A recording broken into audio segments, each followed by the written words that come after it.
My name is Achilles Skordas, and I'm Professor of International Law at the University of Copenhagen, Center of Excellence for International Courts and Tribunals.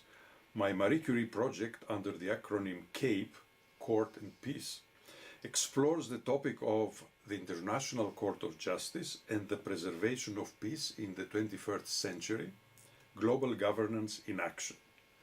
The purpose of the research project is to demonstrate the peacemaking function of the International Court of Justice and advocate for a broader use of the institution by states and international organizations.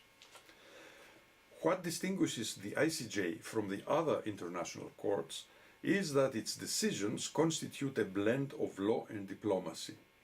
Even though all international courts are aware of the fundamentals of the international political environment, the decisions of the International Court of Justice reflect the complex relationship between international law and international peace and security. In fact, the main purpose of the United Nations is the preservation of peace, and the judgments of the court integrate this dimension in the interpretation and application of international law. Taking the geopolitical context into account means that the court acts in view of two principles. First, it interprets international law in order to support the stabilization of negative peace and of a state of absence of hostilities in the international community. Second, the court aims at strengthening the positive peace and the basic principles of global order and good governance. The main challenge for the court is now to move from the paradigm of interstate relations towards the paradigm of world society and international law of integration.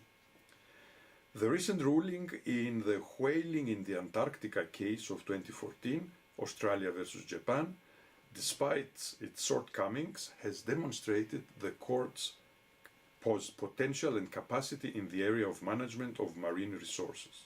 In fact, both negative and positive peace are closely interlinked, and the articulation of broader rule of law and good governance principles may integrate them in a more flexible and more effective system of global governance.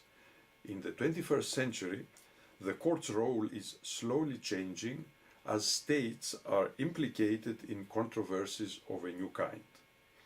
The International Court of Justice, acting in concert with the Security Council and the General Assembly, is the right forum for the settlement of these novel disputes. Thank you.